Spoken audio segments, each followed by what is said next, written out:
Hello students, इस video में हम NP board class test mathematics 2026 board exam papers के 2 मार्क्स के क्वेश्चन को सॉल्व करेंगे। आपके बोर्ड एग्जाम पेपर में क्वेश्चन नंबर 6 से क्वेश्चन नंबर 17 तक के जो क्वेश्चंस है वो 2 मार्क्स के आते हैं। इस बार जो क्वेश्चंस आए थे वो ये थे। आज की इस वीडियो में हम इन सभी का सॉल्यूशन देखेंगे। तो चलिए शुरुआत करते हैं हम क्वेश्चन नंबर 6। क्वेश्चन नंबर 6 हमसे कह रहा है इस टर्म ऑफ द एपी 205। यहाँ पे हमें एक एपी दे रही है, हमें बताना है कि इस एपी का कौन सा टर्म है जो 205 के इक्वल हो। ठीक है बच्चों, तो चलिए हम सॉल्व करते हैं। यहाँ पे एपी दे रखी है, हमें एपी हम लिख लेते हैं 7, 13, 19 और हम ये मान लेते हैं कि 205 इसका एन टर्म। यही तो हमें फाइंड करना है कि कौन से नंबर का ए टर्म होगा, तो हमने इसको एन टर्म मान लेते। तो देखिए इस एपी का जो फर्स्ट टर्म है वो कितना हो गया 7। कॉमन डिफरेंस अगर हम देखेंगे तो सेकंड टर्म में से फर्स्ट टर्म को माइनस कर देंगे तो ये कितना निकल कर आएगा 6। एन टर्म हमने मान लिया 205। अब यहाँ पर हम लिखेंगे कि वी नो, हमें पता है कि ए एन का फॉर्मूला क्या होता है। ए एन का बच्चों फॉर्मूला होता है a plus n minus 1 into t, यही होता है। इसमें हम वैल्यू पुट कर देंगे। ए एन की वैल्यू जितनी हमारे पास 205 इक्वल्स टू ए कितना हो गया 7 प्लस एन माइनस 1, डी की वैल्यू कितनी हो गई हमारे पास 6। कितनी बात क्लियर हो गई? हम इसको लिख सकते हैं 205 equals to 7 plus 6n minus 6, ये लिख सकते हैं। तो ये हमारे पास हो गया 205 equals to 6n plus 1, 7 minus 6 कितना हो गया 1। तो यहाँ से हमें 6n की वैल्यू कितनी मिल सकती है 205 माइनस 1 यानी कि 204। तो अगर हम यहाँ से n की वैल्यू निकालेंगे तो हो जाएगा 204/6, तो ये कितना आ जाएगा, ये आ जाएगा 34। यानी जो 34th वाला टर्म होगा वो कितना होगा 205 होगा। तो उसका आंसर हमारे पास क्या हो जाएगा 34। इतनी बात आप लोगों को समझना। चलिए अब अगला पार्ट देखते हैं, क्वेश्चन नंबर 6 का और वाला। वो हमसे कह रहा है how many 2 digit number are divisible by 3। तो सबसे पहले हम टर्म्स लिख लेते हैं। अब देखिए 3 का जो सबसे छोटा नंबर 2 डिजिट का नंबर होता है जो 3 से डिविजिबल होता है वो होता है 12, क्योंकि 3 4 का कितना आता है 12। फिर क्या होता है 15, फिर क्या होता है 18, ऐसे ही 3 की टेबल चलती जाएगी। अब हमें लास्ट नंबर निकालना है, तो 2 डिजिट का जो सबसे बड़ा नंबर होता है वो कौन सा होता है 99। अब हम देख लेते हैं क्या 3 से डिविजिबल होता है कितनी बार जाता है 33 टर्म्स। तो लास्ट जस्ट नंबर 2 डिजिट का जो 3 से डिविजिबल होता है वो कितना होता है 30। अब यहाँ पे देखेंगे तो ये एक एपी फॉर्म हो रही है जिसका फर्स्ट टर्म जितना है बच्चों 12। कॉमन डिफरेंस हमारे पास कितना है, फर्स्ट टर्म तो उसका 12 हो गया हमारे पास, है ना। कॉमन डिफरेंस कितना हो गया हमारे पास 15 माइनस 12, कितना आ गया 3 आ गया। और जो उसका एन टर्म है लास्ट टर्म जो है वो कितना हो गया 99। अब हमें ये देखना है कि इस एपी में कितने नंबर ऑफ टर्म्स आ रहे हैं, तो वही हमारा आंसर हो जाएगा, क्योंकि हमें ये निकालना है कि 2 डिजिट के कितने नंबर हैं जो 3 से डिविजिबल हो रहे हैं। तो फिर से वही फॉर्मूला लग जाएगा कि वी नो ए एन का फॉर्मूला क्या होगा बच्चों, ए एन का फॉर्मूला क्या होगा हमारे पास a plus n minus 1 into d, ये हो जाएगा ए एन का फॉर्मूला। अब देखिए यहाँ पर वैल्यू रख देंगे 99 इक्वल्स टू ए की वैल्यू कितनी है 12 प्लस एन माइनस 1 और डी की वैल्यू कितनी है, ये हो जाएगा। इसको हम लिख सकते हैं 99 equals to 12 plus 3n minus का 3, ये हो गया 99 इक्वल्स टू 3n प्लस का 9, यही हो गया। यहाँ से अगर हम देखेंगे तो 3n की वैल्यू कितनी आएगी 99 माइनस 9, 9 उधर जाके माइनस का हो जाएगा, इक्वल्स टू हो गया 90। तो यहाँ से n की वैल्यू कितनी हो जाएगी हमारे पास 90/3, सॉल्व करने पर कितना आ जाएगा 30। तो ये हमारे पास इसका आंसर, यानी 2 डिजिट के जो नंबर ठीक से डिविजिबल होंगे वो कितने होंगे 30। चलिए अब अगले क्वेश्चन पर चलते हैं, क्वेश्चन नंबर 7। क्वेश्चन नंबर कह रहा है 7 हमसे कि ये फिगर दे रही है, अब इसमें डी जो है वो पैरेलल है इसके बीसी के, डी पैरेलल है बीसी के, तो हमें ए बी की वैल्यू निकालनी। अब देखिए ट्रायंगल, यहाँ पर हमने ट्रायंगल की जो साइड बीसी है उसके पैरेलल एक लाइन ड्रॉ करी है। तो आप जानते हैं कि बेसिक प्रोपोर्शनलिटी जो थ्योरम होती है बीपीटी, उसके अकॉर्डिंग ये लाइन जो है वो ए बी और ए सी को डी और ई पॉइंट पे इंटरसेक्ट कर रही है। तो अकॉर्डिंग टू बीपीटी ये सेम रेशियो में डिवाइड करेंगे, है ना। तो यहाँ पे हम लिख सकते हैं कि हेयर जो डी लाइन है वो किसके पैरेलल है, बीसी। तो by BPT, basic proportionality theorem के हम कह सकते हैं कि ये जो अदर टू साइड्स हैं उनको सेम रेशियो में डिवाइड करेंगे। तो यहाँ पर A D by D B का रेशियो वही हो जाएगा जो रेशियो किसका होगा, ए ई बाय ई सी। अब यहाँ पर हमें बाकी सबकी तो वैल्यू पता है, हमें ए ई की वैल्यू पता है 1.8, ई सी की वैल्यू पता है 5.4 और बी डी की वैल्यू हमें पता है 7 पॉइंट। हमें किसकी वैल्यू निकालनी, ए डी। तो देखिए हम यहाँ पर वैल्यू कोड कर देते हैं। तो ए डी को तो ए डी कहने देंगे हम, डी बी कितना हो गया 7 पॉइंट इक्वल्स टू 1.8 बाय 5.4। 1.8 से 5.4 कितनी बार चला जाएगा, 3 टाइम्स। तो यहाँ से जो ए डी की वैल्यू आएगी वो आएगी 7.2 बाई 10। तो इसको सॉल्व करने में हमें कितना मिल जाएगा, 2.4 सेंटीमीटर। तो यहाँ से जो ए डी की वैल्यू निकल कर आ रही है वो कितनी निकल कर आई है हमारे पास, 2.4 सेंटीमीटर। ये इसका आंसर हो। क्लियर हो गया। चलिए 7th के और वाले पार्ट देखते हैं। वो हमसे कह रहा है right the statement of basic proportionality theorem, जिसको हमने पीछे बात करी थी अभी बीपीटी थ्योरम की। वो कह रहा है उसी का स्टेटमेंट लिख के देखा। तो इसका स्टेटमेंट तो आपको याद भी होगा, फिर भी हम एक बार देख लेते हैं। बेसिक प्रोपोर्शनलिटी थ्योरम का जो स्टेटमेंट होता है वो होता है, if a line is drawn parallel to one side of a triangle to intersect the other two sides in distinct point, the other two sides are divided in the same. ये इसका statement होता है। इसका एक और नाम होता है बेसिक प्रोपोर्शनलिटी थ्योरम का, वो क्या होता है, थियरम्स थ्योरम। हमने यहाँ पे लिख दिया, जैसे ऑल्सो नोन एज थियरम। तो ये इसका आंसर हो जाएगा जो आपको एग्जाम में अपने में लिख कर रखना होता है। चलिए अब नेक्स्ट क्वेश्चन की तरफ चलते हैं। Question number 8। क्वेश्चन नंबर 8 हमसे क्या कह रहा है, find the distance between the points. ये हमें 2 पॉइंट दे रखे हैं, इसके बीच में हमें क्या निकालना है, डिस्टेंस निकालना है। चलिए इसको तौर करते हैं। तो यहाँ पर हम क्या करते हैं, एक पॉइंट पहले वाले पॉइंट को ए मान लेते हैं -5,7, और दूसरे वाले पॉइंट को हम बी मान लेते हैं -1,6। कैसा हम कर सकते हैं बच्चों, ए वाले पॉइंट के कोऑर्डिनेट हो गए x1 y1 और बी वाले के क्या हो गए x2 और y2, यही होगा। अब हमें यहाँ पर जो वैल्यू निकालनी है बच्चों, वो क्या निकालनी है, दोनों के बीच के डिस्टेंस की निकालनी है ना, हमें ए बी की वैल्यू निकालनी है। ए बी की वैल्यू निकालनी है तो यहाँ पे ए बी की वैल्यू निकालने के लिए फॉर्मूला क्या हो जाएगा, x2 - x1 का whole square plus y2 - y1 का होल स्क्वायर, यही हो जाएगा इसका फॉर्मूला। अब यहाँ पे वैल्यू पुट कर दीजिए। x2 की वैल्यू कितनी है, -1 माइनस x1 की वैल्यू -5, तो ये हो जाएगा प्लस का 5 होल स्क्वायर, प्लस y2 की वैल्यू कितनी है 3 - 7 होल स्क्वायर। चलिए आगे बढ़ते हैं। -1 प्लस 5 कितना हो गया, 4, 4 का स्क्वायर कितना हो गया 16, प्लस 3 - 7 कितना हो गया -4, -4 का स्क्वायर कितना हो गया 16। तो ये हो गया बच्चों 32। 16 और 16 कितना हो गया 32।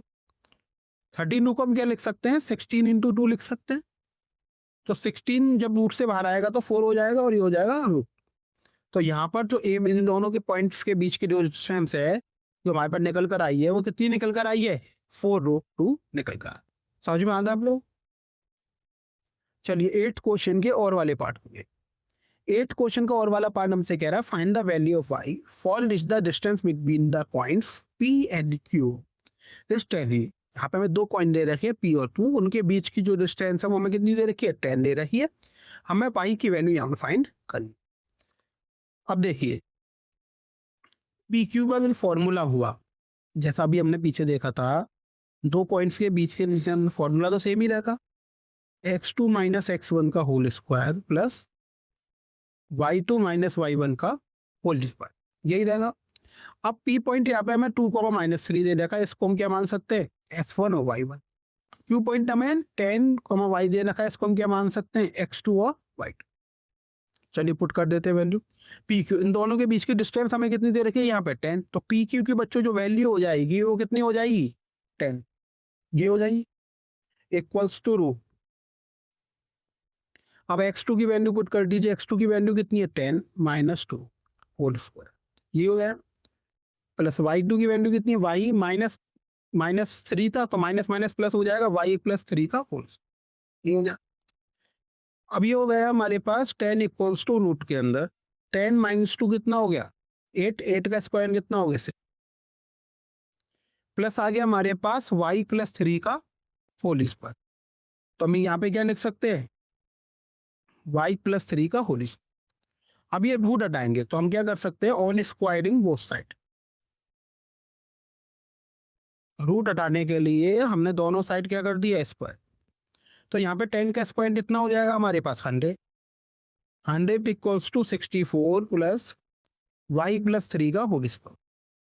64 हो जाएगा, माइनस हो जाएगा, तो यहाँ से हम कह सकते हैं कि y प्लस 3 का होल स्क्वायर इक्वल्स टू 30। जी हो, आगे सॉल्व करिए। अब हम इसको लिख सकते हैं Y square plus 9 plus 6y, A plus B whole square से खोल दी, माइनस 36 इक्वल टू 3।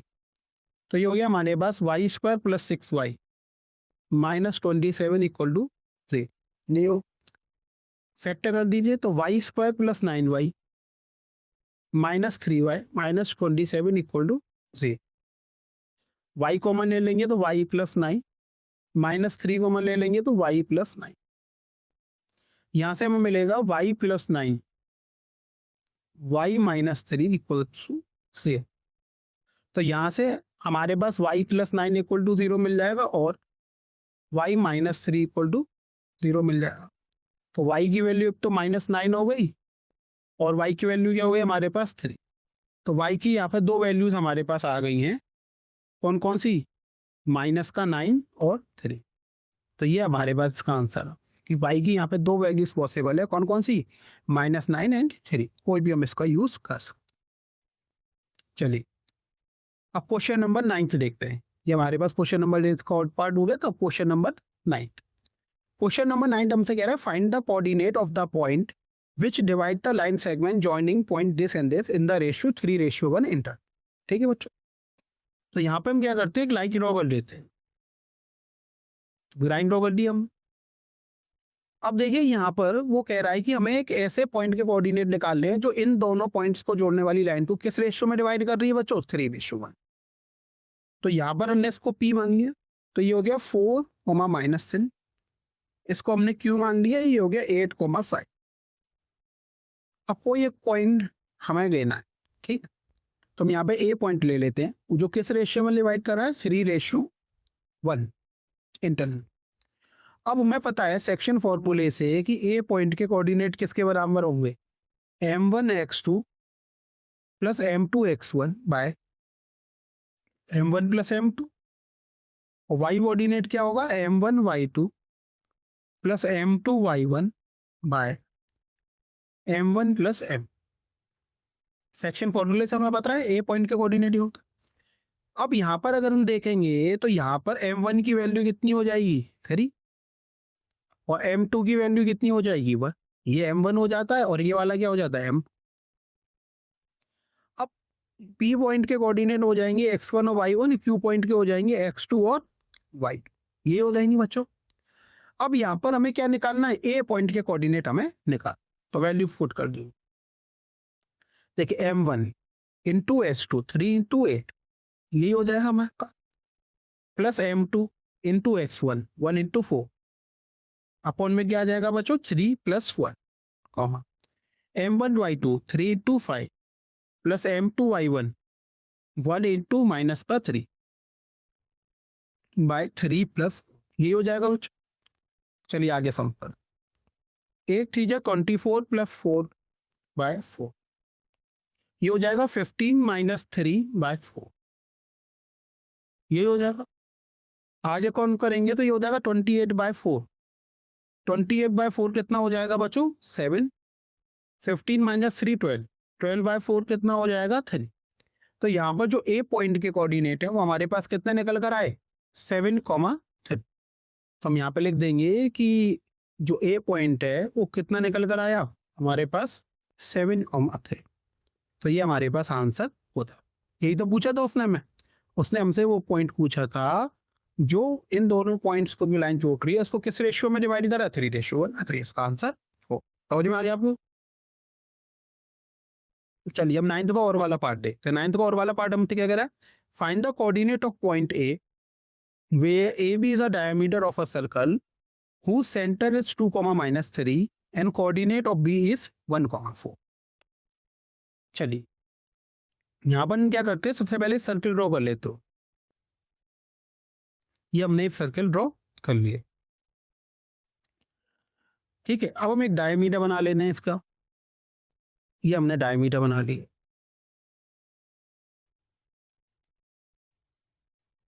ये हमने क्या करा, एक डायमीटर बना। इतनी बात आप लोगों को समझ रहे। अब वो ये कह रहा है कि जो डायमीटर है वो क्या के बी, यही कह रहा। सेंटर को हमने क्या मान लिया, सी। अब वो कह रहा है सेंटर के कोऑर्डिनेट क्या है हमारे पास, 2, -3। बी के कोऑर्डिनेट है हमारे पास 1, 4। हमें क्या फाइंड करना है, ए फाइंड करना है। तो ए के कोऑर्डिनेट बच्चों हमने मान लिए x, y। लेट, यहाँ पे हम सॉल्यूशन करेंगे तो हम मान लेते हैं लेट ए x, y। अब हमें किसकी वैल्यू चाहिए, x और y की वैल्यू यहाँ पर चाहिए। अब हमें ये पता है कि जो C होता है वो ए बी को मिड पॉइंट पर डिवाइड करता है, क्योंकि सर्किल का डायमीटर है, C सेंटर है। अब C अगर सेंटर है तो ये वाली लाइन और ये वाली लाइन इक्वल हो, तो C क्या हो जाएगा, मिड पॉइंट हो जाए, ये हो जाए। तो हम यहाँ पे लिख सकते हैं here C is mid point of A. C क्या है, मिड पॉइंट है ए बी। अब मिड पॉइंट को हम ये लिख सकते हैं कि x + 1/2 is equals to 2 and y + 4/2 is equals to -3। Mid point formula लगा दिए, x1 + x2/2 is equals to 2, यही हो जाता है। y1 + y2/2 is equals to this. इतनी बात आपको समझना है। यहां से अगर हम सॉल्व करेंगे तो x + 1 की वैल्यू कितनी आ गई, 4 आ गई। और यहां से अगर हम सॉल्व करेंगे तो y + 4 की वैल्यू कितनी आ गई, -6 आ गई। इतनी बात आपको समझ में आ गई। चलिए इसको आगे सॉल्व करते हैं। तो यहाँ से x की वैल्यू हमारे पास कितनी आ गई, 3 आ गई। और यहाँ से हमारे पास y की वैल्यू कितनी आ रही, -10। यही आके मैं, तो यहाँ पे ए पॉइंट के जो कोऑर्डिनेट हैं वो हमारे पास क्या निकल आए, 3, -10। ये हमारे पास आंसर। इतनी बात आप लोग समझ में आने। चलिए वो अगले क्वेश्चन पर चलते हैं, क्वेश्चन नंबर 10। क्वेश्चन नंबर 10 हमसे क्या कह रहा है, if 15 cot A equals to 8 then find sin A and sec। cot A की वैल्यू दे रखी है हमें, और हमें किसकी वैल्यू निकालनी है बच्चों, sin A और sec A की हमें वैल्यू फाइंड यहाँ पर करनी। चलिए हम यहाँ पे ना सबसे पहले एक ट्राइंगल बना के, ये ट्राइंगल हम ले लेते हैं। इतनी बात आपको समझना। अब देखिए हम यहाँ पे लिखेंगे कि हमें दिया, हमें यहाँ पे दिया है बच्चों 15 cot A is equals to 8। तो हम कैसा कह सकते हैं कि cot A की जो वैल्यू है वो कितनी हो गई, 8/50। ये अगर हम यहाँ पे इस ट्राइंगल को ABC कंसिडर कर, एक राइट एंगल ट्राइंगल बनेगा। तो cot A की जो फॉर्मूला होता है वो क्या होता है हमारे पास, बेस अपॉन परपेंडिकुलर, यही होता है। तो यहाँ पे बेस AB है तो AB की वैल्यू 8 हो जाएगी, परपेंडिकुलर BC है तो ये कितना हो जाएगा, 15 हो जाएगा। अब पहले हाइपोटेन्यूज वाली साइड फाइंड कर ले। हम लिखेंगे इन ट्राइंगल ABC, AC में स्क्वायर इक्वल्स टू AB में square plus BC। Pythagoras theorem से हमारे पास A मिलेगा, वैल्यू पुट कर दीजिए। Then AC square is equals, AB की वैल्यू हमारे पास कितनी है, 8 का स्क्वायर प्लस BC की वैल्यू कितनी, 15 का स्क्वायर। तो यहां से हमारे पास ये हो जाएगा 64 + 225, ठीक है। ये हो जाएगा हमारे पास 289। तो AC स्क्वायर की वैल्यू हमारे पास कितनी मिल गई, 289। तो यहाँ से जो हमारे पास AC की वैल्यू है वो कितनी मिल जाएगी, 70। तो AC की वैल्यू कितनी आ गई बच्चों, 17। इतनी बात समझ में आ गई हम लोग। तो यहाँ से हमने क्या निकाल लिया, AC की वैल्यू को निकाल लिया, और AC की वैल्यू जो हमारे पास आई है वो कितनी आई है निकल कर, वो हमारे पास आई है 70। यहाँ पर हमने AC की वैल्यू को क्या लिख दिया, 70।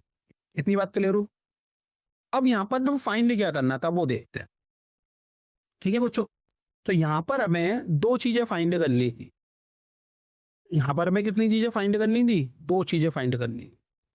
कौन कौन सी, एक तो साइन है और दूसरा से, ठीक है। अब देखिए हम पहला फाइंड करते हैं, है ना। पहला मान लेते हैं साइन ए। साइन ए की वैल्यू क्या होती है बच्चों, परपेंडिकुलर बाय हाइपोटेन्यूज। परपेंडिकुलर कितना है यहाँ पे 15 और हाइपोटेन्यूज कितना है 70। तो ये हमारे पास का आंसर। इतनी बात समझ में आ गई। सेकंड जो हमें फाइंड करना था, वो हमें फाइंड करना था सेक ए। सेक क्या होता है? कॉस का रेसिप्रोकल। कॉस क्या होता था? Base upon hypotenuse. तो सेक क्या हो जाएगा? Hypotenuse by base. हाइपोटेन्यूज कितना है हमारे पास? 17 और बेस कितना है? 8। तो ये हमारे पास सेक ए की वैल्यू निकल कर आ गई, हाइपोटेन्यूज बाय बेस। और साइन ए की जो वैल्यू निकली, परपेंडिकुलर बाय हाइट। समझ में आ गया आप लोगों को? ये इसका आंसर हमारे पास हो। चलिए 10th के और वाले पार्ट को देखते हैं। 10th के और वाला पार्ट क्या कह रहा है? Proof that. हमें ये प्रूफ करना है कि cosec theta minus cot theta का जो स्क्वायर होगा वो किसके बराबर होगा? 1 minus cos theta upon 1 plus cos theta के बराबर हो। चलिए हम उसको सॉल्व। हम यहाँ पे एलएचएस ले लेते हैं। क्या ले लेते हैं? एलएचएस। एलएचएस हमें क्या दे रहा था? एलएचएस हमें दे रखा है cosec theta minus cot theta का स्क्वायर। अब वैल्यू पुट कर दीजिए। कोसेक थीटा का वैल्यू क्या होती है? 1 बाय साइन थीटा, यही होती है 1 by sine theta minus cot theta की वैल्यू क्या होती है? कॉट थीटा की होती है बच्चों cos theta by sine theta square. LCM ले, अगर हम इसका एलसीएम लेके तो यहाँ पे क्या आ जाएगा? Sine theta. ऊपर क्या आ जाएगा न्यूमरेटर में? 1 minus cos theta whole square. अब इसको हम ऐसे लिख सकते हैं 1 माइनस कॉस थीटा का whole square by sine square theta. ये लिख सकते। साइन स्क्वायर थीटा का आप सबको फॉर्मूला पता है? साइन स्क्वायर थीटा का फॉर्मूला क्या होता है? 1 माइनस कॉस स्क्वायर थीटा। अब 1 को हम यहाँ पे 1 प्लस स्क्वायर भी लिख सकते हैं। तो यहाँ पे कौन सी आइडेंटिटी लग सकती है? A square minus B square की। तो हम यहाँ पे लिख सकते हैं 1 माइनस कॉस थीटा का होल स्क्वायर। यहाँ पे अगर हम आइडेंटिटी लगा देंगे बच्चों तो ये हो जाएगा 1 माइनस कॉस थीटा और 1 प्लस कॉस थीटा। आइडेंटिटी कौन सी लगाई हमने? A square minus B square. क्या होती है वो? A plus B, A minus B, यही होती है। A square minus B square equals to A plus B, A minus. तो ये आइडेंटिटी हमने यहाँ पर यूज करी। अब देखिए 1 माइनस कॉस थीटा से कैंसिल आउट हो गया। तो यहाँ पर मैं क्या मिल गया? ये में मिल गया 1 minus cos theta bye 1 plus cos theta. ये मिल गया। तो ये किसके बराबर हो गया? ये बराबर हो गया आपके। यही तो मैं प्रूफ करना था, प्रूफ तो होगी। इतनी बात आपको समझ में आ गई? अब अगले क्वेश्चन की तरफ चलते हैं। Question number 11। क्वेश्चन नंबर 11 हमसे क्या कह रहा है? Harpreet tosses 2 different coin simultaneously.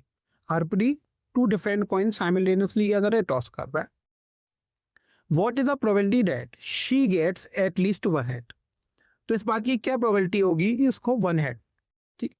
तो सबसे पहले हम यहाँ पे क्या करेंगे? सैंपल स्पेस लिखेंगे। क्या लिखेंगे? सैंपल स्पेस,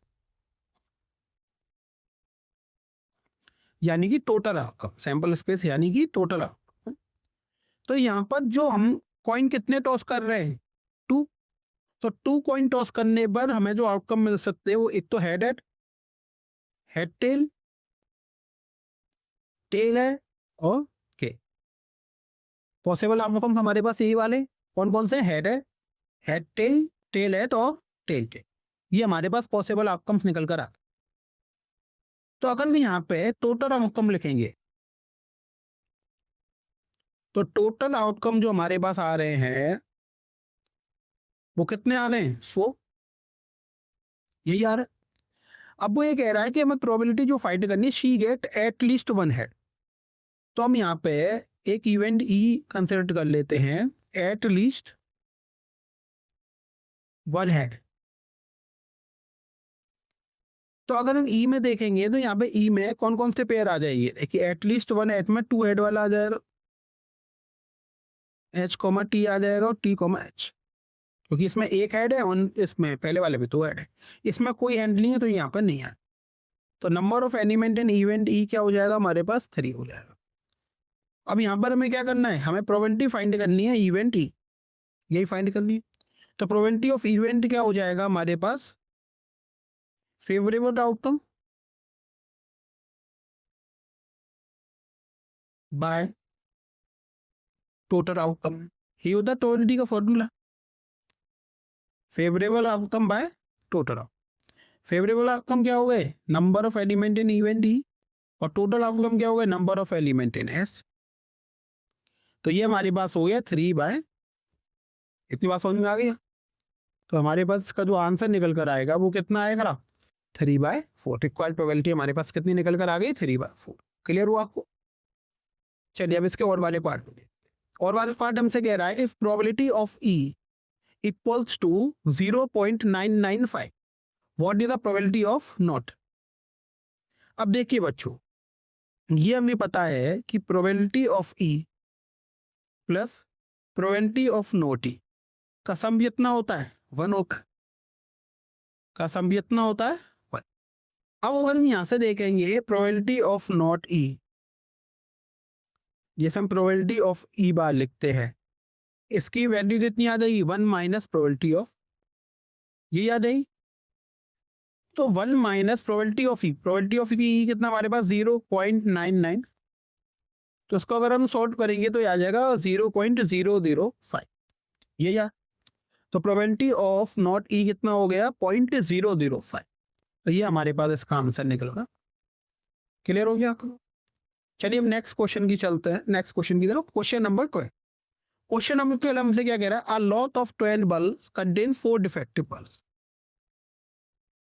अब देखिए हम यहाँ पे लिख लेते हैं total number of bulb,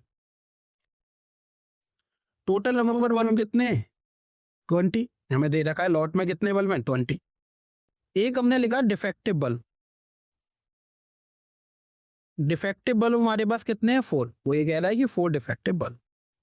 1 bulb is drawn at random from the lot, हमने लॉट में से एक बल्ब निकाला। What is the probability that bulb is defective. तो इस बात की क्या प्रोबेबिलिटी रहेगी कि बल्ब कैसा होगा, डिफेक्टिव। तो यहाँ पे ई मान लेते हैं हम, एक इवेंट ई कंसिडर कर लेते हैं। ड्रॉन बल्ब इज डिफेक्ट, ये मान लेते हैं कि निकाला गया बल्ब कैसा है, डिफेक्टिव है, हमने ई मान। तो हम यहाँ पे लिखेंगे here number of element in S, total number of outcome कितने हो गए, 20। फेवरेबल डिफेक्टिव बल्ब के आउटकम ई कितने हो गए, 4, क्योंकि डिफेक्टिव बल्ब कितने। अब यहाँ पे मैं क्या निकालना है, प्रोबेबिलिटी ऑफ ई निकालनी है। तो प्रोबेबिलिटी ऑफ ई क्या हो जाएगा, number of element in E by number of element in S, यही हो जाएगा। तो ये हमारे पास हो जाएगा 4/20 favourable outcome by total outcome. तो ये हमारे पास कितना आ जाएगा, 1/5। तो यहाँ पर रिक्वायर्ड जो प्रोबेबिलिटी हो गई ई, वो हमारे पास कितनी हो गई, 1/5। क्लियर हो गया आप लोग। चलिए अब इसके अगले पार्ट पर चलते हैं, 12th के और वाले पार्ट। 12th का और वाला पार्ट हमसे कह रहा है a child has a die whose 6 faces show the letter as given below. कौन कौन से लेटर है, A B C D E ए। ए कितने बार आ रहा है बच्चों, 2 बार, बाकी बी सी डी ई एक बार। टोटल कितने फेसेस, 6। द डाई शोन फंस, द डाई शोन वंस, एक बार फैला गया है। What is the probability of getting a की हमें प्रोबेबिलिटी बता। सबसे पहले टोटल पॉसिबल आउट, अब यहाँ पे टोटल पॉसिबल आउटकम कितने होंगे, कितने फेसेस होंगे। तो टोटल पॉसिबल आउटकम्स यहाँ पे हो गए हमारे पास एनएस, वो कितने हो गए, 6। तो ई हमने यहाँ पे मान लिया प्रोबेबिलिटी ऑफ, ई हमने मान लिया event of getting a, event of getting a. तो नंबर ऑफ एलिमेंट इन ई, ये फेवरेबल आउटकम कितने हो गए, 2, क्योंकि यहाँ पे ए कितनी बार आ रहा है, 2 बार आ रहा है, बाकी सब एक बार आ रहा है। यही तो क्या फेवरेबल आउटकम अगर हम देखेंगे, फेवरेबल आउट, तो नंबर ऑफ एलिमेंट इन ई वो कितने आ गए हमारे पास, 2 आ। अब हमें क्या निकालना है, प्रोबेबिलिटी ऑफ ई निकालना है। तो प्रोबेबिलिटी ऑफ ई क्या आएगा हमारे पास, number of element in E by number of element in F, ये आएगा। तो number of element in E कितना होता है हमारे पास, वो कितना है यहाँ पर 2, और टोटल आउटकम कितने, 6। तो यहाँ पर रिक्वायर्ड जो प्रोबेबिलिटी है वो कितनी हो जाएगी, 1/3 हो जाएगी, क्योंकि 2 से 6 कितनी बार जाएगा, 3 टाइम्स है। तो हमारे पास जो आंसर हो जाएगा वो कितना हो जाएगा, 1/3 हो जाएगा। इतनी बात आप लोगों को समझ में। इन सभी पोजीशंस के स्टेप बाय स्टेप सॉल्यूशन आपको क्या मिलेंगे, 10 स्क्वायर ऐप में प्रीवियस ईयर सॉल्यूशंस में आपको मिल सकते हैं, वहां से देख सकते हैं स्टेप बाय स्टेप सॉल्यूशन कैसे हम इसको बोर्ड में लिख कर आए। अभी हमारे पास 12 का और वाला पार्ट हो गया। क्वेश्चन नंबर 13 देखते हैं। क्वेश्चन नंबर 13 वो कह रहा है form a point Q, the length of the tangent to a circle is 24 centimetre. एक सर्किल है, नई सर्किल डायग्राम मैंने पहले से ड्रॉ कर दिया आपके लिए। एक सर्किल हमने मान लिया, एक क्यू पॉइंट से हमने क्या करा है, इसको टेंजेंट डाली। तो टेंजेंट की जो लेंथ है वो कितनी है, 24 centimetre. And the distance of Q from the centre, circle का तो सेंटर हो हमने वो मान लिया, वहां से जो डिस्टेंस है क्यू की वो कितनी है, 25। अब हमें क्या निकालना है, रेडियस ऑफ अ सर्कल, यानी आर हमें फाइंड करना है कि सर्किल की रेडियस कितनी। अब देखिए इस वाले सर्किल में जो पी क्यू है वो टेंजेंट है, ओ एक लाइन है जो क्यू पॉइंट को ज्वाइन कर रही है सेंटर से, और ओपी क्या है, रेडियस है। हमें पता है कि पॉइंट ऑफ कांटेक्ट पे जो रेडियस और टेंजेंट होती हैं वो एक दूसरे के क्या होती हैं, परपेंडिकुलर होती हैं। हम यहाँ पे लिख सकते हैं, अगर हम सॉल्व करेंगे यहाँ पर, तो हम यहाँ पे लिख सकते हैं at point of contact, point of contact पर radius is perpendicular to tangent, ये लिख सकते हैं हम यहाँ पे। Therefore angle OPQ is equals to 90 degree. Angle OPQ कितना हो गया, 90 डिग्री। अब ये कैसा ट्राइंगल बन गया, राइट ट्राइंगल बन गया। तो इन राइट एंगल ट्राइंगल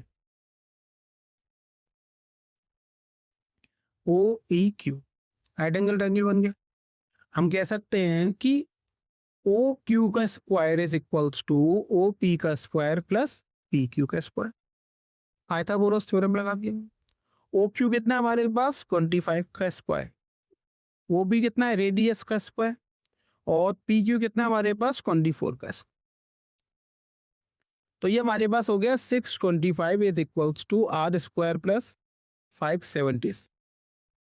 तो यहाँ से आर स्क्वायर की वैल्यू हमारे पास कितनी निकलेगी, 625 माइनस 570 से इज इक्वल्स टू 49। तो देयरफॉर यहाँ से आर कितना निकलेगा हमारे पास, 7। तो ये हमारे पास रेडियस जो निकल कर आएगी वो कितनी आएगी, 7 सेंटीमीटर। ये हमारे पास आंसर में आ जाए। इतनी बात क्लियर हो गई। अब चलिए 13 का और वाला पार्ट देखते हैं। और वाला वो क्या कहेगा हमसे, two concentric circles are of radii 10 centimetre and 6 centimetre. दो कंसेंट्रिक सर्कल्स हैं जिनकी रेडियस कितनी है हमारे पास, 10 सेंटीमीटर 6 सेंटीमीटर। देखिए कंसेंट्रिक सर्कल्स क्या होते हैं बच्चों, जिनका सेंटर सेम होगा। तो हमने ये सर्किल बना लिए, यहाँ पे एक हमने C1 सर्किल मान लिया और एक हमने क्या मान लिया, C2 सर्किल मान लिए। दोनों कैसे सर्किल है, ये कंसेंट्रिक सर्कल्स। छोटा वाला जो सर्किल है उसकी रेडियस 6 सेंटीमीटर हो गई OM, और जो बड़ा वाला सर्किल है उसकी रेडियस 10 सेंटीमीटर हो गई O। इतनी बात आपको समझना, क्योंकि उसने क्या लिख रखा, two concentric circles are of radius 10 centimetre and 6 centimetre. अब हमें यहाँ पर फाइंड क्या करना है, वो देख, find the length of the chord of the larger circle which touches the smaller circle. अब हमें लार्जर सर्किल की उस कॉर्ड की लेंथ फाइंड करनी है जो स्मॉलर सर्किल पे क्या हो, टेंजेंट हो, उसे टच कर रही है, इसका मतलब उस पे क्या हो, टेंजेंट हो। तो हमने ये PQ कॉर्ड ड्रॉ कर ली जो छोटे वाले सर्किल पे क्या है, ऐसा टेंजेंट पेव कर रही है। अब देखिए इतना ट्रायंगल देखिए OMQ, कौन सा ट्रायंगल देखना है, इन ट्रायंगल OMQ। अभी हमने देखा था कि अगर किसी ट्रायंगल में टेंजेंट और रेडियस पॉइंट ऑफ कांटेक्ट पे मीट कर रहा है तो पॉइंट ऑफ कांटेक्ट पे वो एंगल कितना होता है, 90 डिग्री का होता है। तो यहाँ पर OMQ जो है वो कितने डिग्री का हो जाएगा बच्चों, 90 डिग्री। तो हम यहाँ पे लिखेंगे in triangle OMQ angle OMQ is equals to 90 degree. Reason क्या है हमारे पास, रीजन है radius is perpendicular to tangent. इतनी बात आपको समझ में आ गई बच्चों, रेडियस जो होगी वो टेंजेंट के क्या होगी, परपेंडिकुलर हो जाएगी। अब अगर देखेंगे कि इन ट्रायंगल OMQ फिर से लेते हैं, हम यहाँ पे ये लिख सकते हैं OQ का square is equals to OM का स्क्वायर प्लस MQ का स्क्वायर। ये लिख सकते हैं पाइथागोरस थ्योरम से। तो ओ क्यू यहाँ पे कितना है 10, 10 का स्क्वायर इक्वल्स टू 6 का स्क्वायर प्लस एम क्यू का स्क्वायर, इतना लिख सकते। तो यहाँ से हम ये लिख सकते हैं 100 equals to 36 plus M Q का स्क्वायर। तो यहाँ से एम क्यू के स्क्वायर की वैल्यू कितनी आ रही 100 माइनस 36 यानी कि 62। तो यहाँ से एम क्यू की वैल्यू हमारे पास कितनी आ रही 8, इतनी बात समझ। तो एम क्यू जो ये लेंथ है वो हमारे पास कितनी फाइंड कर ली हमने बच्चों 8 सेंट। अब आगे बढ़ते हम। अब देखिए एम क्यू की तो हमारे पास 8 आ, अब हमें लेंथ किसकी निकालनी थी यहाँ पे पी क्यू। अब हमें एक और छोटा पता होती है कि अगर हम कॉर्ड पे परपेंडिकुलर ड्रॉ करते हैं सेंटर से, किसी भी सर्किल की कॉर्ड पर परपेंडिकुलर से टेंजेंट ड्रॉ करते हैं तो उसे हाफ ऑफ में डिवाइड करती है नहीं करती। तो यहाँ पर जो बड़े वाले सर्कल है उसकी कॉर्ड है पी क्यू, वहां पे हमने उसका सेंटर है ओ से हमने परपेंडिकुलर ड्रॉ कर दिया पी क्यू था, तो उसे हाफ ऑफ में डिवाइड करेगी। तो हम यहाँ पे ये लिख सकते हैं कि जो पी क्यू है वो किसके बराबर होगा ट्वाइस ऑफ एम क्यू के बराबर। इतनी बात समझ में। तो रीजन क्या होगा perpendicular from tangent divides the chord into two equal parts. तो ये हो जाएगा 2 इंटू ए, क्योंकि एम क्यू की लेंथ हमने कितनी निकाली हुई ए। तो पी क्यू हमारे पास आ गया 16 सेंट। ये हमारे पास आंसर हो गया जो हमें चाहिए। ये बात समझ में आ गई। हमें पी क्यू की कॉर्ड की लेंथ ही तो चाहिए थी, वो हमारे पास कितनी आ गई 16 सेंटीमीटर निकल कर आ गई। ये इसका आंसर हो। चलिए अब अगले पार्ट पर चल के अगला क्वेश्चन है हमारे पास 14th क्वेश्चन। 14th क्वेश्चन हमसे क्या कह रहा है, a vertical pole of length 6 metre cast a shadow of 4। एक वर्टिकल पोल है, ये पोल हमने ए बी मान लिया, इसकी लेंथ कितनी है हमारे पास 6 मीटर, वो शैडो कितनी कास्ट कर रहा है 4 metre on the ground and at the same time पर a tower cast a shadow of 28 metre लो। एक टॉवर है, टॉवर हमने पी क्यू मान लिया, ये हमने टॉवर मान लिया पी,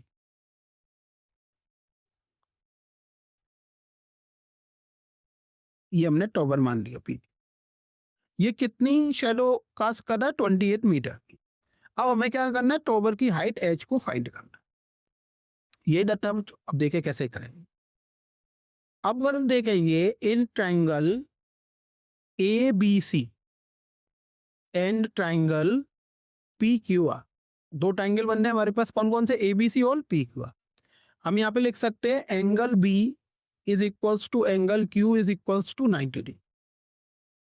ये हो जाए 90 डिग्री क्यों हो जाएगा भाई, ये टॉवर है ग्राउंड है, तो इनके बीच में जो एंगल बनेगा वो किसका बनेगा 90 डिग्री का बनेगा। Angle between tower and ground 90 degree बनेगा। इसके बाद हम ये कह सकते हैं कि angle C is equals to angle are.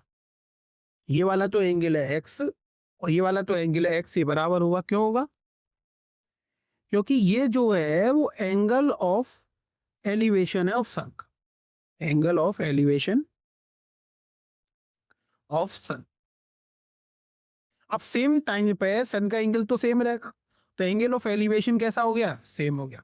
अब दो एंगल सेम हो गए तो हम ये कह सकते हैं कि by a similarity,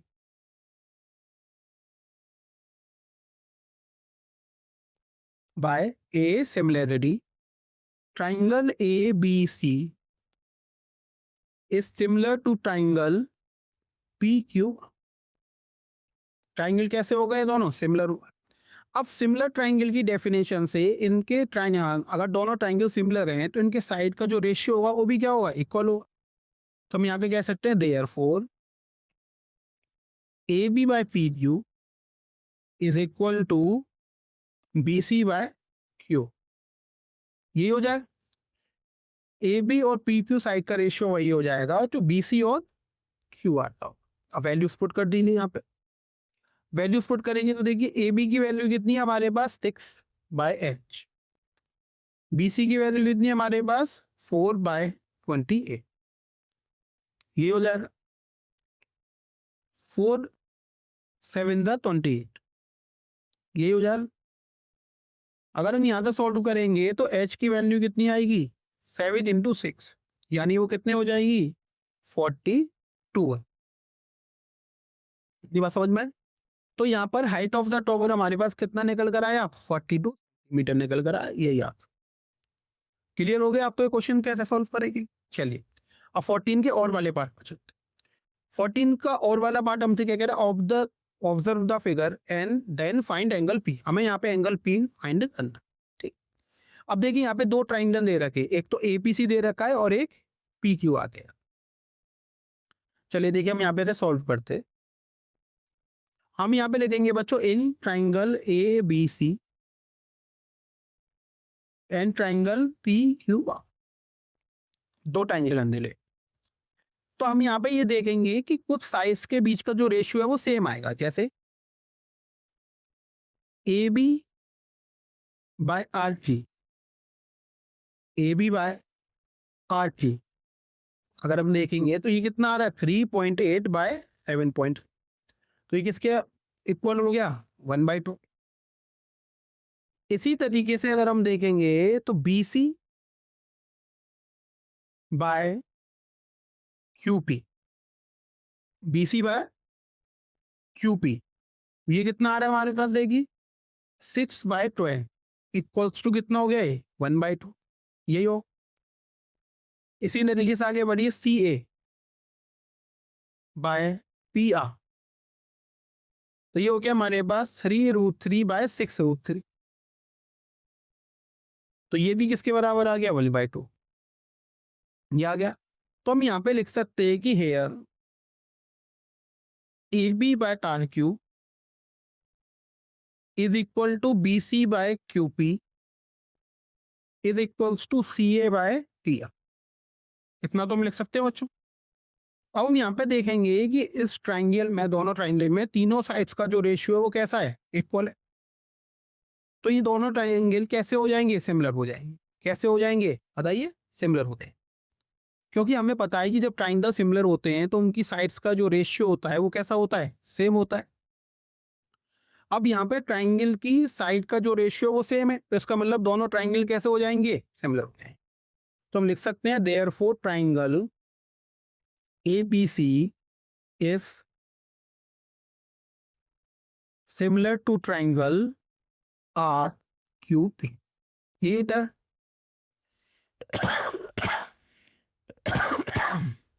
sorry, ABC triangle जो है वो सिमिलर हो जाएगा किसके, RQP के। क्यों हो जाएगा, क्योंकि AB बाय RQ वही था जो BC बाय QB था, ये था CA बाय PA। तो हम यहाँ पे लिख सकते हैं तो कि दे एंगल ए जो है वो किसके इक्वल हो जाएगा, एंगल आर के। एंगल बी जो है वो किसके इक्वल हो जाएगा, एंगल क्यू के। और एंगल सी किसके इक्वल हो जाएगा, एंगल पी के।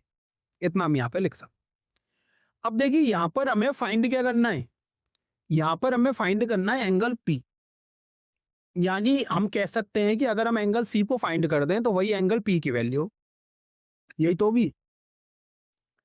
चलिए अब हम ये कह सकते हैं कि in triangle A B C angle A plus angle B plus angle C is equals to 180 degree. बताइए ये कह सकते हैं। ऐसा क्यों होगा कि sum of interior angles, triangle में इंटीरियर एंगल्स का सम कितना होता है, 180 डिग्री का होता है। अब देखिए एबीसी ट्रायंगल में एंगल ए 80 डिग्री का और एंगल बी है 60 डिग्री का। यहाँ पे वैल्यू पुट कर 80 degree plus 60 degree plus angle C equals to 180 degree, यही हो जाएगा। यहाँ से अगर हम एंगल सी निकालेंगे तो 180 डिग्री हो गया, 80 और 60 कितना हो गया 140, तो माइनस 140 इक्वल्स टू कितना आ गया 40 डिग्री। तो एंगल सी की वैल्यू कितनी आ गई 40 डिग्री। देयरफॉर अब हमने देखा था कि एंगल सी और एंगल पी दोनों कैसे थे, इक्वल थे। तो हम यहाँ पे देख सकते हैं angle C is equals to angle P equals to 40 degree. ये हमारे बाद इसका आंसर क्लियर हो गया आपको। उसने हमसे एंगल पी तो पूछा था, एंगल पी की वैल्यू कितनी आ गई 40 डिग्री। ये हमारे पास क्वेश्चन नंबर 14 का सॉल्यूशन। ओके चलिए देखो क्वेश्चन पर चलते हैं। अगला क्वेश्चन है हमारे पास क्वेश्चन नंबर 15। क्वेश्चन नंबर 15 हमसे क्या कह रहा है, find the STF of number 510 and 92 by prime factorisation method. Prime factorisation method का हमें यूज करना है और हमें 510 और 92 का क्या करना है, एचसीएफ निकालना है। चलिए सॉल्व करते हैं। सबसे पहले हम फैक्टर करेंगे बच्चों। सबसे पहले हम किसके फैक्टर करेंगे, 510 के, ठीक है। अब प्राइम फैक्टर करने हैं, तो 510 के आप फैक्टर कर लीजिए। देखिए ऐसे करते हैं फैक्टर। अब जब हम फैक्टर करेंगे 510 के, तो पहला फैक्टर जो आएगा वो कितना आएगा, 2। 2 से कितनी बार जाएगा, 2 2 जा 4, 1 बचेगा, 2 5 जा 10, 1 बचेगा, 2 5 जा 10, कितनी बार चला गया, 255।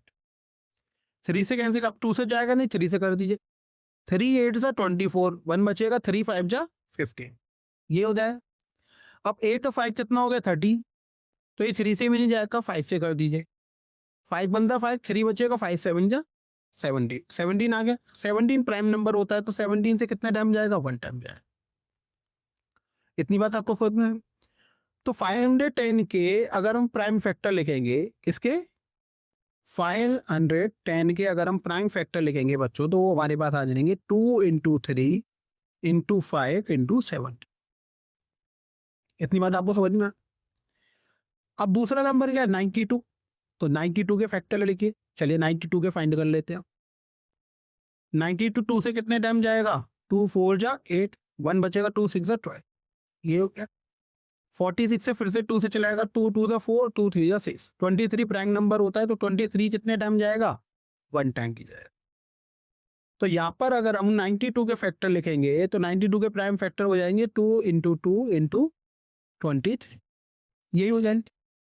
अब हमें यहाँ पे क्या फाइंड करना है, इनका एचसीएफ फाइंड करना है। अब अगर हम एचसीएफ देखेंगे 510 और 92 का, तो हम इसके क्या लेंगे, कॉमन फैक्टर लेंगे। तो यहाँ पे जो कॉमन फैक्टर का पेयर बनना है वो एक ही बन रहा है, इसके अलावा तो कॉमन नहीं, क्योंकि यहाँ पे 2 है, ऊपर 2 दोबारा है ही नहीं, 23 है, 23। तो यहाँ पे इनका एचसीएफ कितना निकल कर आ जाएगा, 2 निकल कर आ जाएगा। तो यही तो हमें चाहिए था, उसने हमसे एचसीएफ पूछा था, तो एचसीएफ कितना आ गया, 2 आ गई, हमारा आंसर। क्लियर हो गया आप सब लोग। चलिए अब 15 का और वाला पार्ट देखते हैं। 15 हमसे क्या कह रहा है, और वाले में, given that HCF of 306 and 657 is equals to 9, find the LCM. हमें 2 नंबर का एचसीएफ दे रखा है और हमें उन 2 नंबर का क्या निकालना है, एलसीएम निकाल। चलिए सॉल्व करते हैं। अब देखिए हम यहाँ पे क्या लिखेंगे, वी नो, हमें पता है कि 2 नंबर के एचसीएफ और एलसीएम, अगर हम एचसीएफ लेंगे ए और बी का और एलसीएम लेने ए और बी का, तो इनका जो प्रोडक्ट होता है एचसीएफ और एलसीएम का, वो प्रोडक्ट ऑफ नंबर्स के बराबर होता है, यानी ए इंटू बी के बराबर होता है। ये एक थ्योरम होती है कि product of number is equals to product of their HCF and LCM. ठीक है बच्चों, तो हम यहाँ पे लिख सकते हैं दे एचसीएफ अगर में देखे 306 और 657 इंटू एलसीएम इन्हीं नंबर्स का 306 इंटू 657, ये किसके बराबर हो जाएगा बच्चों, ये बराबर हो जाएगा 306 इंटू 657, इसी के बराबर हो जाए। ऊपर वाली रेगुलेटरम के अकॉर्डिंग, फॉर्मूले के अकॉर्डिंग, कि इन 2 नंबर का एचसीएफ इंटू इन 2 नंबर का LCM is equals to product of 2 numbers. तो एचसीएफ की वैल्यू हमें कितनी दे रखी है, 9, 9 इंटू एलसीएम किस किस का, 306 का 657 का, इज इक्वल्स टू 306 इंटू 657, ये हो जाएगा। तो यहां से अगर हम एलसीएम फाइंड करेंगे इन दोनों का, तो एलसीएम की वैल्यू कितनी हो जाएगी हमारे पास, ये हो जाएगी 306 इंटू 657 बाय 9, यही हो जाएगी। अब सबसे पहले आप क्या कर लीजिए, 306 और 657 का मल्टीप्लाई कीजिए, तो इन दोनों का मल्टीप्लाई करने पे आपके पास आएगा 20104 बाय 9, ये हो गया। जब आप डिवाइड बाय 9 करेंगे तो ये हमें मिलेगा 2233, इतनी बात आपको समझ में आ गई। तो ये इसका हमारा क्या हो जाएगा, आंसर हो जाए। क्लियर हो गया आपको, ये समझ में आ गया कैसे करेंगे। तो यहाँ पर 306 और 657 का जो एलसीएम निकल कर आएगा वो कितना आएगा, 22338। क्लियर हो गया आप लोग। चलिए अब अगले क्वेश्चन की तरफ चलते हैं। Question number 16। क्वेश्चन नंबर 16 हमसे कह रहा है find the zeroth of the polynomial. हमें पॉलिनोमियल दे रखा है, हमें इसके क्या निकालने, जीरोथ निकालने। अब जीरोस निकालने हैं तो इसका मतलब ये है कि हमें x की वो वैल्यू निकालनी है जहां जो हम इसमें पुट करें और पॉलिनोमियल की वैल्यू क्या आ जाए, 0 आ जाए। यही तो होगा कि ऐसे x इसके लिए px की वैल्यू कितनी हो जाए, 0 हो जाए। तो हम यहाँ पे लिख सकते हैं then 6x² minus 3 minus 7x is equals to क्या हो जाएगा, 0। तो हम यहाँ पे लिख सकते हैं 6x² minus 7x minus 3 equals to 0। Middle term splitting कर लेते, 6 सीरीज है कितना हो जाएगा 18, 18 के ऐसे फैक्टर की 7 मिल जाए तो 9 हो, तो minus 9x plus 2x minus 3 equal to 3। यहाँ से क्या कॉमन आ जाएगा बच्चों, यहाँ से 3x कॉमन आ जाएगा तो क्या बचेगा 2x माइनस का 3 प्लस 1 कॉमन लेंगे 2x माइनस 3 इक्वल टू 3। ये हो जाएगा बच्चों हमारे पास 2x minus 3 3x plus 1 equal to 3। अब दोनों फैक्टर्स को अलग अलग जीरो के इक्वेट कर देंगे तो 2x माइनस 3 इक्वल टू 0 और 3x प्लस 1 इक्वल टू 3। ये हो जाए, यहाँ से x की वैल्यू हमें कितनी मिलेगी 3/2 और यहाँ से हमें x की वैल्यू क्या मिलेगी माइनस का 1/3। ये हो गए। तो अगर हम यहाँ से देखेंगे तो जीरोस ऑफ द पॉलिनोमियल जो हमें दे रखा है, जीरोस ऑफ द पॉलिनोमियल वो हमारे पास कौन कौन से हो जाएंगे, वो हमारे पास हो जाएंगे 3/2 और माइनस का 1/3। ये हमारे पास आंसर इसका हो जाए। क्लियर हो गया आपको। चलिए अब 16 के और वाले पार्ट को देखते हैं। 16 का और वाला पार्ट क्या कह रहा है, find the quadratic polynomial the sum and product of वो जीरोस आर √2 एंड 1/3 रेस्पेक्ट। अब देखिए हमें पॉलिनोमियल क्वाड्रेटिक पॉलिनोमियल फाइंड करना है। तो अब सबसे पहले मान लेते हैं let zeros be alpha and beta. न जीरोस क्या मान लिए, अल्फा और बीटा। अब हमारे पास यहाँ पे सम ऑफ जीरोस दे रखा है बच्चों। सम ऑफ जीरोस यानी कि अल्फा प्लस बीटा क्या होती है इसकी वैल्यू माइनस का b/a। तो ये हमें कितना दे रखा है, रूट। ये दे रहा ना, इतनी बात आपको समझ में आ रही है, ये हमें कितना दे रखा है। इसके बाद दूसरी कंडीशन है product of zeros. Product of zero यानी अल्फा बीटा, ये कितना होता है हमारे पास c/a, ये होता है। इसकी वैल्यू हमें क्या दे रखी है 1/। अब सबसे पहले हम डिनोमिनेटर सेम करेंगे दोनों के। यहाँ पर a की वैल्यू 3 है, यहाँ पे a की वैल्यू 1 है। a की वैल्यू के ऊपर हम 3 बना लेंगे तो इसको हम ऐसा लिख सकते हैं 3√2/3। 3 का मल्टीप्लाई डिवाइड कर दिए। अब यहाँ पे क्या होता है माइनस का b/, तो अगर हम माइनस का ऐसे लिखेंगे तो ये माइनस का हो जाएगा, माइनस का मल्टीप्लाई हमने कर दिया तो माइनस माइनस प्लस हो जाए तो उसको हम अलग करके ऐसे लिख सकते हैं। इतनी बात आपको समझ में आ गई। तो इसको हम लिख सकते हैं equals to minus of minus का 3√3/3 मैं लिखा। ऐसा आपने क्यों करा कि हमें दोनों डिनोमिनेटर सेम बनाने थे a b और c/। नो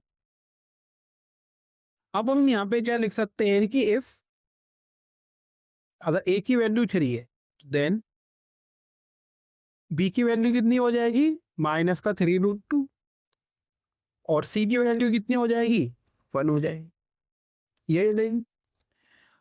अब पॉलिनोमियल px कितना होता है हमारे पास, वो होता है ax² plus bh plus c। Quadratic polynomial है तो यही हो, वैल्यूज पुट कर दी हो। तो यहाँ पे रिक्वायर्ड पॉलिनोमियल px कितना हो जाएगा हमारे पास 3x² माइनस 3√2x प्लस 1। ठीक है, ये हमारे पास इसका आंसर होगा। लेकिन वो अगर जनरल पूछता है और तो जनरल में हम यहाँ पे क्या कर सकते हैं k का मल्टीप्लाई भी कर सकते हैं। तो ये हो जाएगा 3x² माइनस 3√2x प्लस 1। यानी अगर हम k का मल्टीप्लाई कर देंगे पूरे पॉलिनोमियल में तो भी ये कंडीशन क्या करेंगी सेटिस्फाई करेंगी। तो ये जनरल हो गया और ये हमारे पास गिवन कंडीशन का हो गया। और बनाने ऐसे तो k का मल्टीप्लाई करके और भी मिल सकते। तो ये दोनों इसके क्या हुए आंसर हो। समझ में आ गया। चलिए अब अगले क्वेश्चन पे चलते हैं। Question number 17। क्वेश्चन नंबर 17 हमसे कह रहा है find the roots of the quadratic equation. यहाँ पे हमें क्वाड्रेटिक इक्वेशन दे रखी है और हमें इसके क्या फाइंड करने हैं, रूट्स फाइंड करने हैं। चलिए सॉल्व करते हैं। क्वाड्रेटिक इक्वेशन है हमारे पास 2x square minus x plus 1/8 equals to this. पहले एलसीएम ले लेते हैं 8 हम, तो ये हो जाएगा हमारे पास 16x स्क्वायर, क्योंकि इनके नीचे तो 1 है, तो 16x square minus 8x plus 1/8 equals to this. 8 0 में चला जाएगा बच्चों, तो ये हो जाएगा हमारे पास 16x square minus 8x plus 1 equal to ये।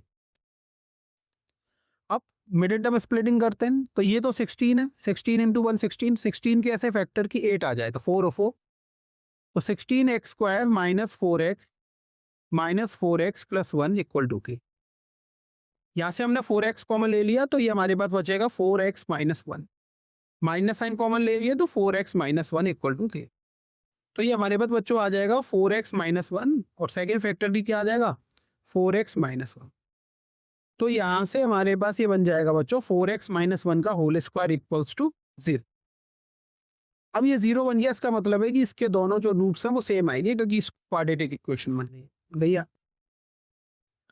अब रूट्स निकालने के लिए हम क्या करेंगे, फैक्टर को 0 के इक्वल रखेंगे, 4x माइनस 1 इक्वल टू 0। तो यहाँ से x की वैल्यू कितनी आ गई 1/4।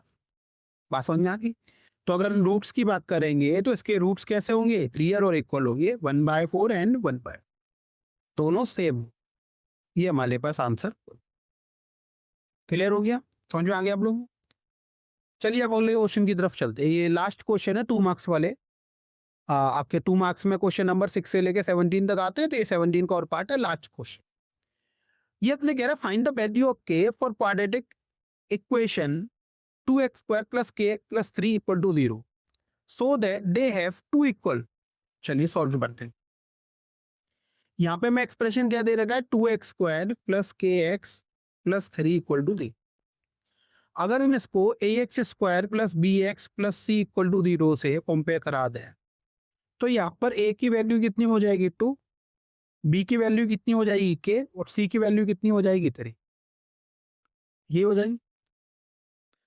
अब यहाँ पर गिवन क्या है, यहाँ पर गिवन है कि इक्वेशन है 2 इक्वल रूट। अब इक्वेशन के रूट्स कैसे हैं, इक्वल है। अब इक्वेशन के अगर रूट इक्वल हैं तो हम यहाँ पे लिख सकते हैं कि that is D equal to 0। Discriminant की वैल्यू कैसी होगी 0, तभी तो इक्वल रूट्स आएंगे। डिस्क्रिमिनेंट होता कितना है बी स्क्वायर माइनस 4ac, तो इसकी वैल्यू कितनी हो जाएगी 0। वैल्यू कोट कर दिया। बी की वैल्यू कितनी है k, तो k का स्क्वायर माइनस 4 इंटू ए की वैल्यू कितनी है 2, सी की वैल्यू कितनी है 3 इक्वल्स टू 3। तो यहाँ पे हम कह सकते हैं k square equals to 4 into 2 a, 8 3 24। तो ये किसके बराबर हो गया 20। अब हमें यहाँ पे किसकी वैल्यू फाइंड करनी थी बच्चों, k की वैल्यू। तो हम यहाँ पे लिख सकते हैं then k equals to root में 24, ये लिख सकते। अब रूट 24 को हम क्या लिख सकते हैं, 24 के फैक्टर 2, फिर 12 हो जाएगा, और फिर ये हो जाएगा 6, ये हो जाएगा। तो इसको हम क्या लिख सकते हैं 2 रूट 6, ये लिख सकते हैं। k स्क्वायर तक k की वैल्यू पॉजिटिव नेगेटिव कुछ भी हो सकती है, तो पॉजिटिव नेगेटिव। तो देयरफॉर k की जो वैल्यू है वो हो सकती है प्लस माइनस 2 रूट 6। ये हमारे पास इसका आंसर होगी कि k की वैल्यू जो है वो प्लस का रूट 6 भी, वो 2 रूट 6 प्लस का और माइनस का कुछ भी ले लीजिए, तो इसके जो रूट्स हैं वो कैसे मिलेंगे इक्वल। इतनी बात समझ में आ गई है। तो ये लास्ट क्वेश्चन था आपका 2 मार्क्स वाला। 2 मार्क्स में आपके क्वेश्चन नंबर 17 तक आते हैं, वो सब हमने आज देखे। उम्मीद है आपको ये अच्छे से समझ में आ गए होंगे। ठीक, थैंक यू सो मच।